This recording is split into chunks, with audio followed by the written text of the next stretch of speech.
네, 안녕하십니까. 네, 오늘 제가 여러 성도님들에게 조금 보여줄 것이 있어서, 그리고 제가 이 성지순례를 통해서 제 마음 가운데 느꼈던 점들을 교제 나누기를 원합니다.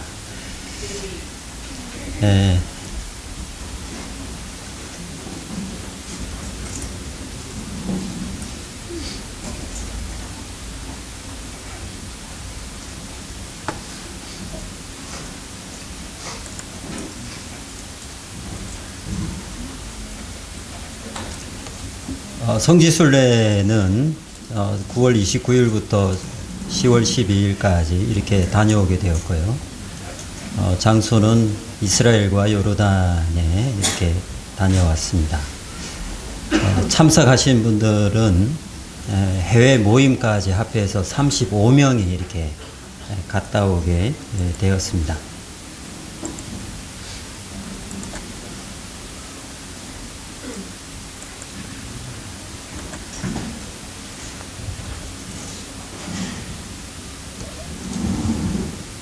한국에서 비행기를 타고 두바이에 가서 두바이에서 요르단까지, 그리고 요르단에서 버스를 타고 이스라엘까지, 그래서 이스라엘에서 다시 요르단, 요르단에서 두바이, 두바이에서 서울로 이렇게 오게 되었습니다. 이스라엘 1일차에 예수님 세례 받은 곳, 사해체험, 쿨람, 마사다 요새, 여리고 이렇게 다녀오게 되었는데요. 사진을 좀 보면 여기가 예수님 침례 받은 곳이라고 합니다. 일단 관광지로서 그 다음에 이제 사해체험을 했는데, 이 사해체험은 제가 마음 가운데 교훈 받았던 곳 중에 하나입니다. 그리고 여기가 이제 쿨람 사해 사본이 발견된 지역인데요. 여기는 1947년 베두인 소년에 의해 구약 사본들이 발견되었던 곳입니다. 유대의 에세네파 유대인들이 이곳에서 종교적인 공동생활권을 하면서 구약 성경을 이제 필사했던 곳이고요. 성경 사본을 만드는 일을 그들의 거룩한 과업으로 여겼던 곳이었습니다. 그리고 마사다 요새를 이제 갔다 왔는데요. 이 마사다 요새는 거대한 바위산으로 이렇게 이루어져 있습니다. 사방이 절벽의 모습으로 하고 있고요. 천연 요새로 이렇게 되어 있습니다. 이제 로마인들이 요새를 점령을 하기 위해 모래산을 쌓아서 이들에게 이제 점령을 하기 위해서 모래산을 쌓았는데, 이 전쟁을 마사다 전쟁이라고 이렇게 합니다. 1940년도에 케이블카를 설치를 했고요.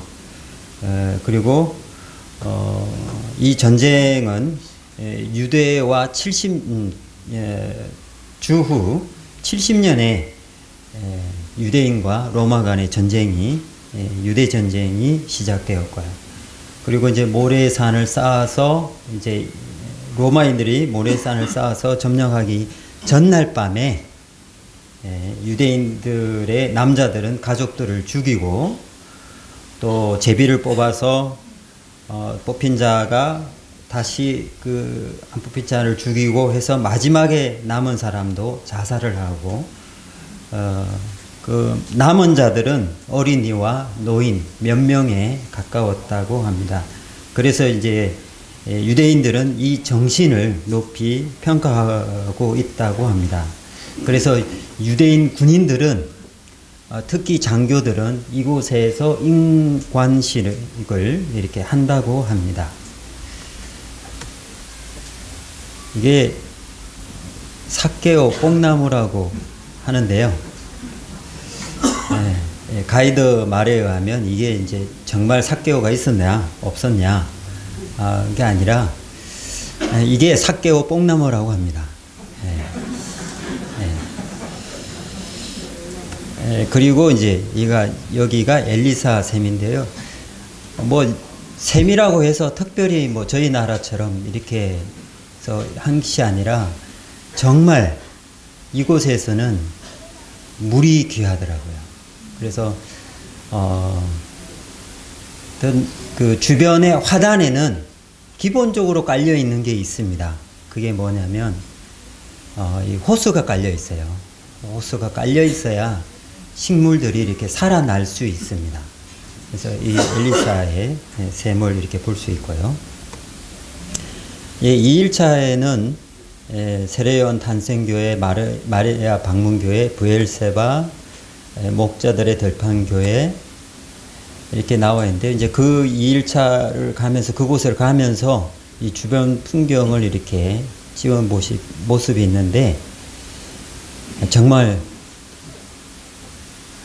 삭막하죠. 주변이 다 이렇습니다.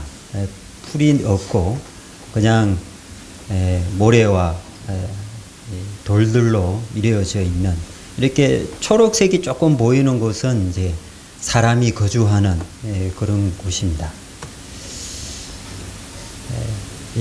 이런 곳에서 이제 교회라고, 이 교회 안에 예수님의 이런 모습을 이렇게 볼 수 있고요. 부엘세바를 이렇게 다녀오게 되었습니다. 이렇게 제단을 임의로 이렇게 돌로 만들어 놓은 모습을 볼 수 있고요. 목자들의 들판교회라고 이렇게 있는데, 그 교회의 모습은 안 찍고 안에 있는 이 그림을 찍었습니다. 그 밖에는 이렇게 목자와 양들의 모습으로 이렇게 분수대가 있는 모습을 볼 수 있었습니다. 동일하게 이런 그림. 예수님이 태어났다는 이 장소였는데요. 하여튼 이런 모습으로 갖춰져 있습니다. 3일째 모습을 보도록 하겠습니다. 예루살렘 성 황금돔 사원, 십자가의 길, 베데스다 연못 이렇게 쭉 이렇게 나와 있는데요. 유대인의 복장을 굉장히 조심스럽게 이렇게 한번 찍어 봤습니다. 앞에 이렇게 정확하게 찍지는 못하고 통화하는 모습을 이런 모습들이 이스라엘에는 좀 자주 볼 수 있는 모습이고요. 예루살렘 모습입니다. 이제 들어가서 이렇게 모습이고요. 통곡의 벽. 통곡의 벽은 솔로몬 왕이 세운 성전이 파괴된 후에 다시 헤롯 대왕이 다시 세운 성전의 서쪽 벽의 일부분이 이제 남아 있는 건데요. 예수님의 예언과 같이 주 70년의 성전을 모두 파괴한 로마는 서쪽 벽의 일부만 남긴 채 유대인들의 성전 출입을 금지하였습니다. 그러나 단 하루 성전 파괴일 아비월 9일에만 출입을 허가하여 유대인들이 이날만 되면 서쪽 벽 가까운 곳에 모여 성전이 파괴된 것을 슬퍼하며 통곡했다고 합니다. 이것이 통곡의 벽이라고 불리는 이유라고 합니다. 슬픈 이유죠. 성전이 파괴되어서 이곳만 남아서 그 성전을 애도하기 위해서 이 벽에 가면 자기의 그 기도의 제목들을 그 벽과 벽 사이, 그 돌 사이에 이렇게 꼽아 놓은 모습들을 이렇게 볼 수 있었습니다. 저는 여기서 다른 데에서는 조용한 묵상을 이렇게 좀 했는데요. 여기서는 안 되더라고요. 왜 그런지 이 사람들의 모습을 보니까 그냥 이렇게 지켜보는 것만으로도 좋았습니다. 그리고 황금도 있고요.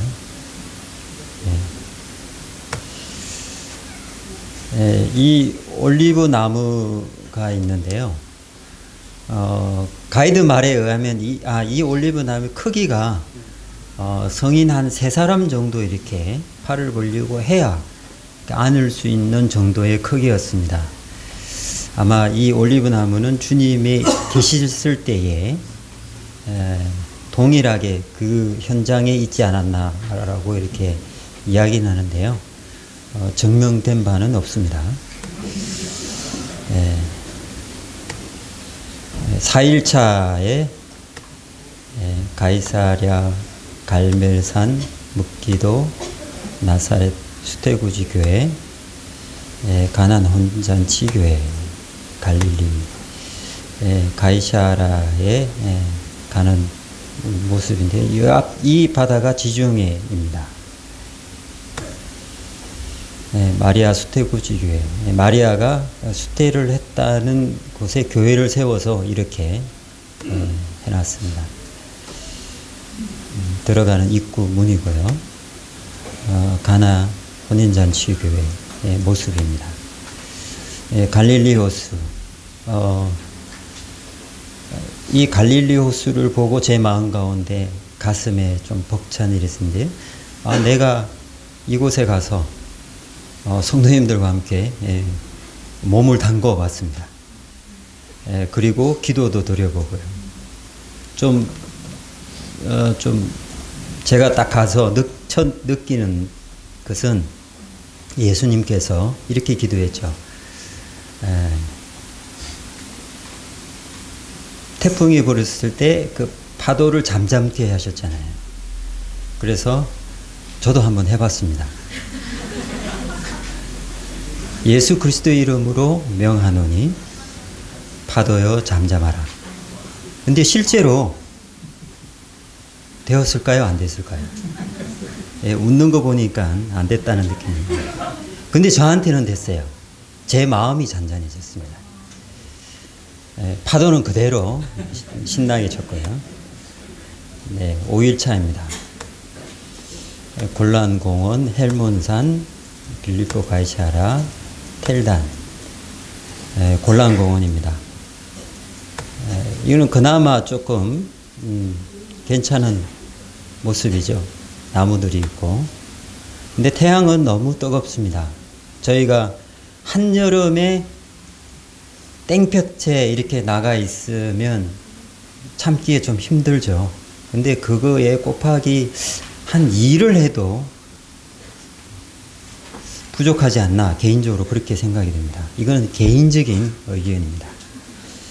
헬몬산 입구입니다. 헬몬산에 이제 케이블카를 타고 이렇게 올라가서 구경을 했습니다.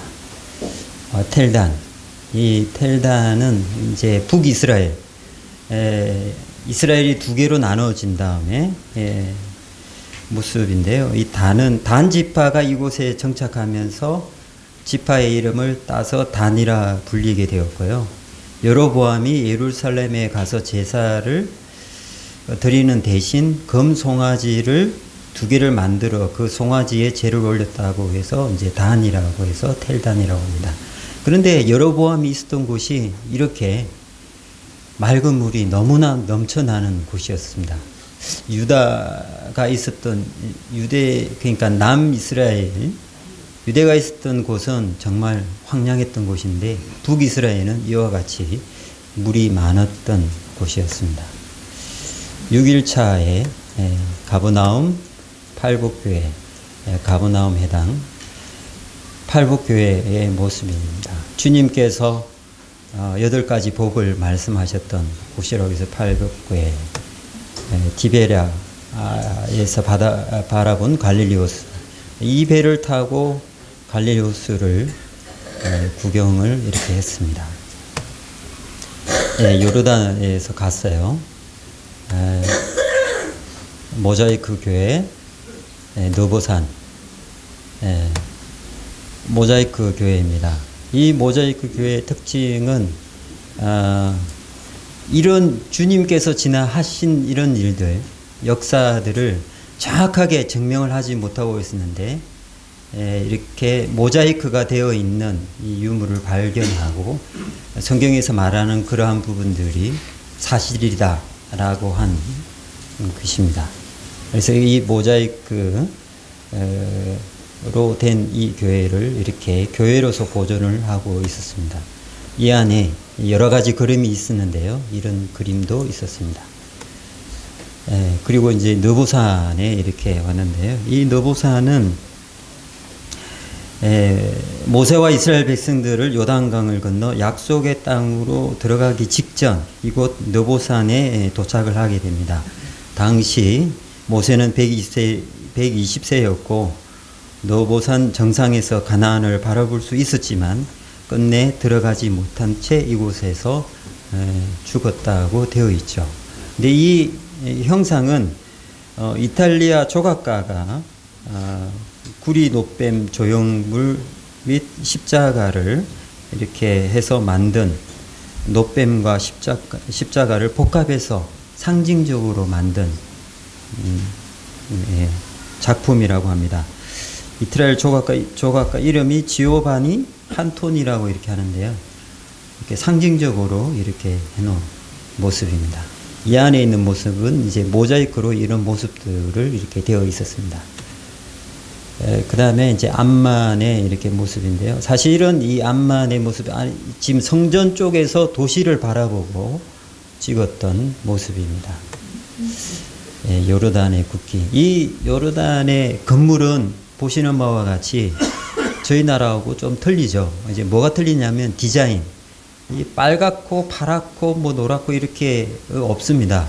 그냥 동일하게 이런 미색에 가까운. 그런데 오히려 이런 모습들이 저의 마음 가운데 더 예술적인 표현을 보여주지 않았나 하는 생각을 가지게 되었습니다. 요르단에서 2일차인데요. 버니엘 야복강. 이게 버니엘입니다. 글자를 미리 적어놨는데요. 야복강. 너무 초라하죠. 이 건기라서 이런 현상이 나타납니다. 요르단 3일차고요. 세로요한의 순교지 아르논 골짜기, 와디름 산막. 아르논 골짜기입니다.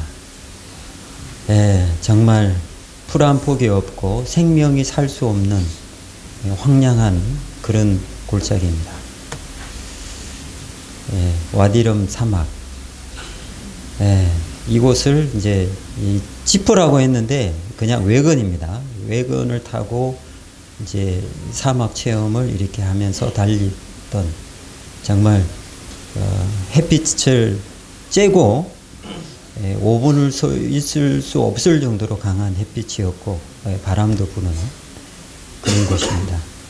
이스라엘 백성들이 이 광야 생활을 했던 그 모습들, 저는 개인적으로 솔직히 표현하면 이 체험을 하면서 이스라엘 백성들이 하나님 앞에 불평, 불만을 안 할 수가 없는 상황인 것을 생각해 볼 수 있습니다. 하나님께서 더해주지 않아서 그런 것이 아니라 정말 자연 환경은 이 사람들을 지치게 하고 그냥 조금만 있어도 이 뭐라고 그럴까요? 조금만 있으면 딱 나가는 순간 뜨겁다. 그리고 따갑고 더 이상 있을 수 없는 그런 곳이었습니다. 동일한. 근데 이 돌로 된 이 사암으로 된 이 모습은 경치가 너무 아름다웠습니다. 일단 3일차고요. 페트라 모세의 샘. 7대 불가사의 중에 하나라고 하는데요. 정말 아름답게 하나님의 창조 모습을 이 계곡을 통해서 알 수 있었고, 사람이 얼마나 참 기술이 좋은가를 이 페트라를 통해서 또 볼 수 있을 거예요. 마지막으로 모세의 샘이라고 하는데, 가이드 말에 의하면 추정만 할 뿐이지, 일단 중요한 거는 뭐냐면 이 바로 옆에 바위가 있었는데 그 밑에서 물이 나오고 있습니다. 이렇게 물이 나오는 곳이 흔치가 않은데 모세의 샘이라고 합니다. 일단 사진은 이곳으로 마치도록 하겠습니다. 다시 불을 좀 켜주시겠습니까?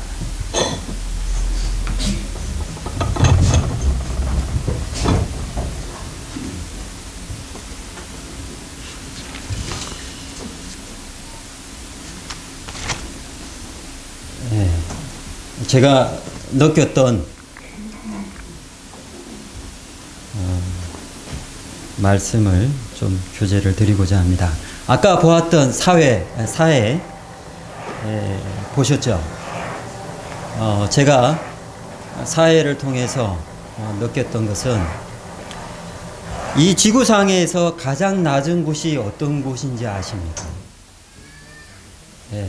그곳이 바로 사해 지역입니다. 지중해보다 400m 더 아래에 있다고 합니다. 그리고 암만보다는 1400m 아래에 있다고 합니다. 근데 이 사해 지역이 공기 중에 산소가 최고 많이 이렇게 함유되어 있다고 합니다. 또 그리고 이 사해의 특징은 세계에서 가장 건조한 곳이라고 합니다. 1년 강수량이 약 50mm 밖에 안 오고요. 그리고 맑은 날이 330일 정도라고 합니다. 그러니까 오늘 아침에도 모임 오면서 하늘을 보았을 때 구름이 이렇게 많았는데요. 거기는 구름이 이렇게 우기가 되면 구름이 좀 있고요. 건기 때는 거의 구름을 이렇게 볼 수 없는, 저희 가을 하늘 파란 것보다 1.5배 더 진한 색상을 더해야 그 하늘을 이렇게 생각할 수 있는 것 같았습니다. 사해에서 이렇게 또 들어가서 체험을 했는데, 사해에는 여러분들이 잘 아시는 바와 같이 염도가 굉장히 높다고 합니다. 저희 일반 바다는 소금의 염도가 한 4에서 6% 정도라고 그러는데, 사해는 한 33%에서 35% 정도. 그래서 부력이 높다고 합니다. 수영을 못하는 분도 뜨고 잘하는 분도 떨 수밖에 없는 그런 곳이라고 합니다. 그런데 거기에 사해에서 특징이 있습니다. 이 사해의 특징은 이 바닷물이 너무 짜기에 이게 눈에 들어가면 감당을 못한다고 합니다. 그래서 제가 그것을 경험해보고 싶지 않았는데, 들어가는 중에 웅둥이에 잘못 발을 디뎌서 이렇게 들어갔는데 살짝 튀었어요. 그런데 따갑다 못해 이렇게 물로, 생수물로 이렇게 씻어내야 눈을 뜰 수 있는, 그리고 계속 그것을 해결하지 못하면 눈물을 흘려야만 하는 그런 곳이었습니다. 근데 수영을 못 하시는 분은 이제 수영을 하기 위해서 물 속에 들어가면 자동적으로 몸에 힘을 주게 되죠.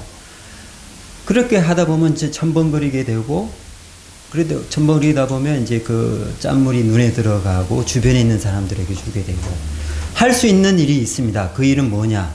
가만히 있는 겁니다. 그러면 어떻게 되느냐? 그냥 떠요. 그럼 잘하는 사람은 수영을 뽐낸다고 해서 막 이렇게 호적하고 멋있게 보여준다고 해서 수영을 잘하냐? 아닙니다. 그와 동시에 자기 눈에 들어가는 거예요. 그리고 주변에 있는 사람들에게 피해를 입히게 되는 거고, 할 수 있는 일이 뭐냐? 동일합니다. 그냥 발을, 이 깊이가 어느 정도라고 이렇게 짚어보면 닿지는 않아요. 그런데 내려가지지 않아요. 저희는 그냥 내려가지죠. 그런데 안 내려가져요. 엎어져 있으려고 해도 안 돼요. 잘. 물론 이렇게 하면 되죠. 그런데 힘들어서 못해요. 그냥 어떻게 하냐? 그냥 덜어 누워 있으면 됩니다. 그러면 자동적으로 안식을 누릴 수 있습니다. 이것처럼 저희들도 주님 안에서 맡기면 자동적으로 이 사회에서 떠듯이 자기가 들어가려고 그래도, 물론 억지로 하면 들어가겠죠. 그런데 들어간 후에 곧 후회합니다. 왜요? 그 물이 내 머리를 통해서 내 눈에 들어올 수밖에 없는 상황이기 때문에 그래서 절대로 머리는 안 담굽니다. 이것처럼 저희도 주님 앞에서 모든 것을 맡기고 양손과 양발을 들기만 하면 사에서 뜨듯이 주님께서 저희들을 뜨게 해 주십니다. 그런데 또 사의 특징은 주변에 있는 요단강물이 흘러서 사해로 들어가고 또 흙탕물, 오염된 물, 또 생활호수까지도 이렇게 조금씩 들어갑니다. 그런데 사해의 특징은 들어오고 나가지는 않는다는 것입니다. 근데 왜 이렇게 되었을까요? 아까 제가 말씀드렸죠. 태양이 워낙 뜨겁습니다. 그래서 물이 증발되고 남은 것은 소금이기 때문에 이 말할 수 없는 짠물이 그곳에 있게 되는 것입니다.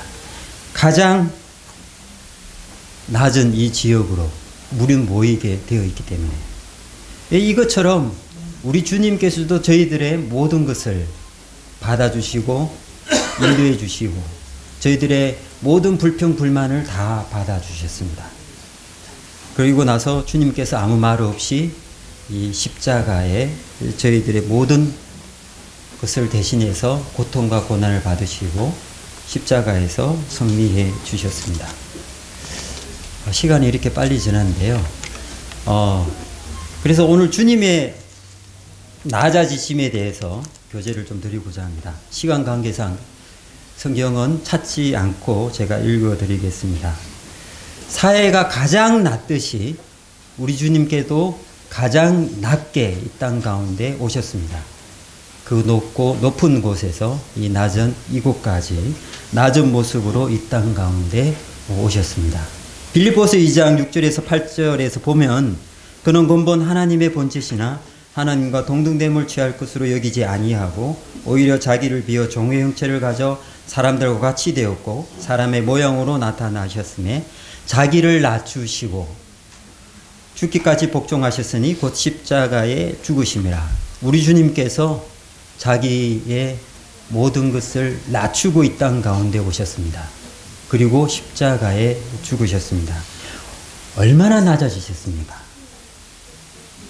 이거는 저희들의 생각으로 우리 수준으로 낮아졌다는 것이 아닙니다.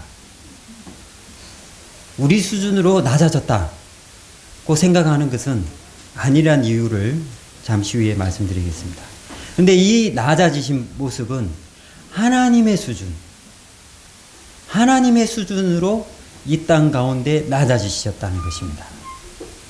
어떻게 해요? 로마 병정들이 주님의 얼굴을 제가 주님의 얼굴을 침을 뱉어도 주님께서는 반항하지 않았습니다. 제가 가시면류관을 그분의 머리에 씌워도 주님은 거부하지 않았습니다.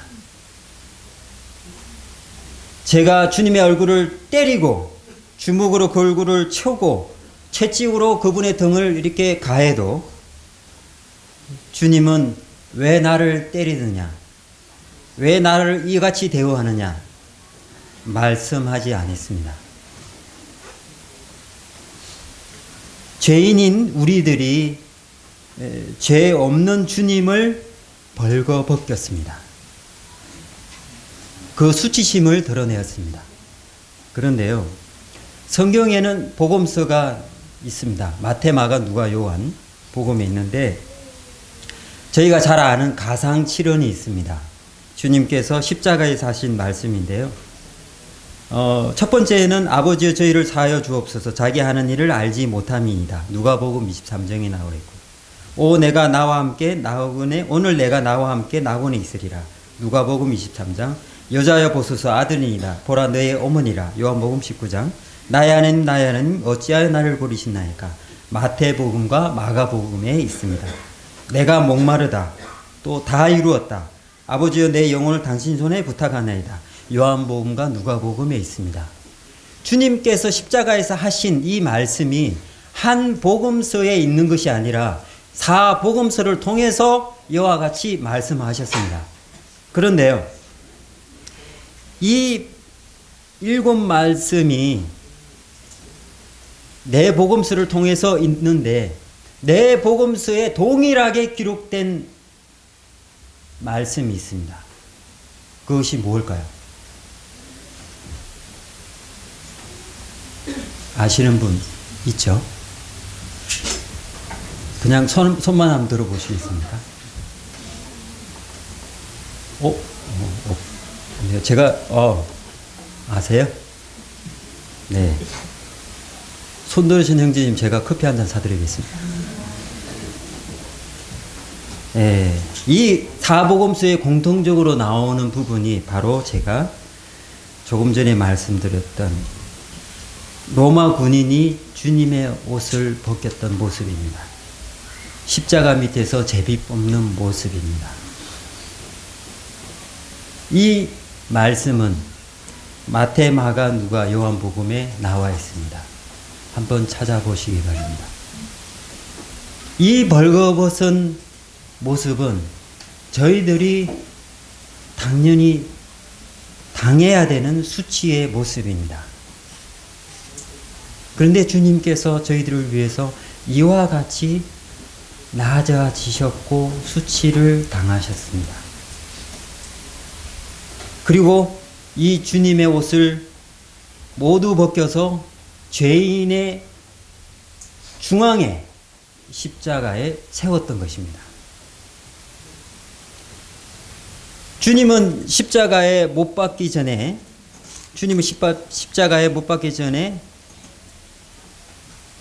우리들의 죄를 먼저 판결을 받아야 됩니다. 그런데 어떻게 했죠? 우리가 그분을 판결을 내렸습니다. 그런데 주님은 죄가 있으신 분이었습니까? 다들 아니라는 것을 아시죠? 그런데 이 땅 가운데 있는 사람조차도 그 시대 때의 재판장인 빌라도도 예수님을 보고 죄가 없다고 판결을 했습니다. 요한복음 19장 빌라도가 내가 그에게 아무 죄도 찾지 못하는 것을 너희로 알게 하려 함이로라. 누가복음 23장 14절에 빌라도가 대제사장과 관원들과 백성들을 불러 모으고 해서 너희의 고소하는 일에 대하여 이 사람에게서 죄를 찾지 못하였다고 했습니다. 그러면 어떻게 되는가요? 무죄이지 않습니까? 그런데 저희들은, 죄인들은 이런 판결을 내렸습니다. 하나님을 모욕했다는 이유로 사형이라는 판결을 내린 것입니다. 주님은 그때도 잠잠히 침묵하고 있었습니다. 얼마나 낮아지셨습니까? 저희들의 수준은 아닙니다. 저희들의 수준은 어떨까요? 남이 와서 얼굴을 치면 하면서 바로 반응을 보이는 겁니다. 남이 와서 내 옷을 벗기면 내가 온 힘을 다해서 반항을 하는 것입니다. 내 등은에 채찍을 대면 제가 가만히 있을까요? 내 죽을 힘을 다해서 그 사람을, 좀 심한 표현을 좀 하겠습니다, 죽여버립니다. 그게 사람의 수준입니다. 만약에 죄가 없는데도 죄가 있다고 하면 제가 뭐라고 할까요? 저에 있는 힘을 다해서, 목청을 다해서 저는 무죄라고 이야기할 것입니다. 그런데 주님께서는 그때도 침묵을 지키셨습니다. 누구를 위해서요? 바로 저희들을 위해서. 낮아지심을 하나님의 수준으로 보여주셨던 것입니다. 마태복음 20장 28절에 이렇게 기록되어 있습니다. 인자가 온 것은 섬김을 받으려 함이 아니라 도리어 섬기려 하고 자기 목숨을 많은 사람의 대속물로 주려 합니다. 저희들을 섬기기 위해서, 많은 사람의 대속물이 되시기 위해서 이 땅 가운데 오신 것입니다. 이 땅 가운데 낮고 낮은 모습으로 오신 것이었습니다. 주님은 능력이 없으신 분이십니까? 이스라엘의 가장 공부를 많이 했다는 바리새인, 이스라엘에 어떤 자가 와도, 이 세상에 어떤 자가 와서 주님에 대해서, 죄에 대해서 힘을 할지라도 주님은 그것에 대해서 충분히 상대방을 이해하면서 설명을 해줄 수 있는 분이십니다. 사두개인 율법학자 어느 누가 와도요. 어느 누가 성서해도 충분히 말로서, 능력으로서 상대방을 이해시킬 수 있고 말을 해서 자기를 변호할 수 있는 것입니다. 그런데도요, 주님께서는 침묵하고 계셨습니다. 왜요? 율법학자와 대제사장과 이 사두개인한테, 서기관들에게 할 말이 없어서 침묵하셨습니까? 아닙니다. 어느 누구 앞에도 당당하게, 어느 누구에게도 자기의 있는 것을 드러낼 수 있는 분이십니다. 또한 능력으로 그들을 해결할 수 있는 분이십니다. 어떠한 질문에도 대답할 수 있는 분입니다. 그런데도 주님께서는 잠잠하셨습니다. 이건 우리의 수준의 생각이 아닙니다. 우리가 생각하는 모습의 그림이 아닙니다. 하나님께서 저희들에게 나타내 주신 낮은 모습입니다. 가히 상상할 수 없는 모습이죠. 그래서 인류에 대한 역사를 종지부를 찍고 완성을 하신 것입니다. 어떤 모습으로요? 하나님의 본체를 버리시는 모습으로, 자기를 비우는 모습으로, 자기를 낮추시는 주님의 모습으로, 온전히 순종하신 주님의 모습으로, 마지막에 십자가에 못 박힌 주님의 모습으로 인류 역사를 완성하셨던 것입니다. 온전히 이분으로 말미암아, 주님으로 말미암아 인류에 대한 역사를 하나님 앞에서 다 이루었다고 설명해 주신 것입니다. 높아진 부분으로 오셔서 저희들을 섬기신 것이 아닙니다. 정말 낮은 모습으로, 정말 저희들을 섬기기 위해서, 정말 저희들을 사랑하기 위해서 낮은 모습으로 오셨고 저희들을 섬기셨다는 것입니다. 그래서 어떻게 되었는가요? 하나님께서 그분을 높이셨던 것입니다. 그래서 지금은 하나님의 보좌 우편에서 저희들을 위하여 놀랍게도 지금도 이 순간에도, 이 시간에도 저희들을 바라보시고 간구하고 계시는 것입니다. 주님은 이 땅 가운데 오셔서 낮아지는 것밖에 생각하지 않았습니다. 오로지 하나님의 뜻을 이루고 하나님의 뜻을 드러내며 그분은 저희들을 온전히 섬기시기 위하여 낮고 낮은 모습으로 한 걸음씩 한 걸음씩 걸어갔던 것입니다. 이런 분을 하나님은 사랑하셨고 하나님은 이분을 높이셨습니다. 저희들도 주님 앞에서 이와 같은 모습으로 걸어가야 하는 것입니다. 이럴 때에 어떻게 되는 건가요? 바로 주님의 교회가 올바로 세워져 나가는 것입니다. 주님께서 낮아진 것처럼 저희가 주님의 생명을 가진 자로서 하나님의 자녀로서 이와 같은 낮아진 모습으로 걸어가는 것이 주님께서 저희들에게 원하시는 모습이라는 것입니다.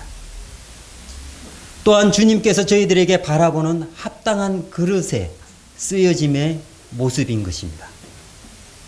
이와 같은 모습으로 주님을 따라가는 것이, 주님을 섬기는 것이 하나님의 자녀된 참된 모습이기 때문입니다. 왜요? 주님께서 이렇게 걸어가셨기 때문에요. 이렇게 이 땅 가운데서 모습을 보였기 때문에 믿는 저희들은, 믿는 성도들은 이렇게 가는 것이, 주님을 보고 따라가는 것이, 주님을 보고 함께 가는 것이 올바른 길이기 때문에 그런 것입니다. 제가 아까 사회에 들어갔을 때 하는 모습 말씀해 드렸죠. 자기가 뭘 해보려고 허우적거리고 수영하고 아무 소용없습니다. 제가 이렇게 말하면 금방 이렇게 와닿지 않는 부분이 있을 겁니다. 그런데 제가 가서 해보니까요, 아무 소용없습니다. 거기 있는 사람들의 공통적인 특징, 다 양손과 양발과 머리를 그냥 사회에 맡기는 것이 안식을 누리는 것입니다. 저희들도 그리스도 예수 안에서 양손과 양발과 머리를 그분 앞에 맡기십시오. 그러면 제가 사회에, 그 사회 품에 있듯이 저희들도 주님의 품에 있게 되는 것입니다. 그리고 영원히 그분과 함께 안식을 누릴 수 있게 되는 것입니다. 이것이 바로 그리스도인들이 살아가는 올바른 길입니다. 주님께서 낮아지심을 이 사회를 통해서 저의 마음 가운데 알게 되었고 또 감사가 되었습니다. 이 땅 가운데서 가장 낮은 곳이 바로 그곳이듯이 바로 우리 주님께서 저희들을 위해서 낮아지셨고 저희들을 온전히 섬기셨고 끝내에는 주님께서 목숨을 나를 위해서 주셨다는 사실에 주님 앞에 감사를 드립니다. 감사합니다.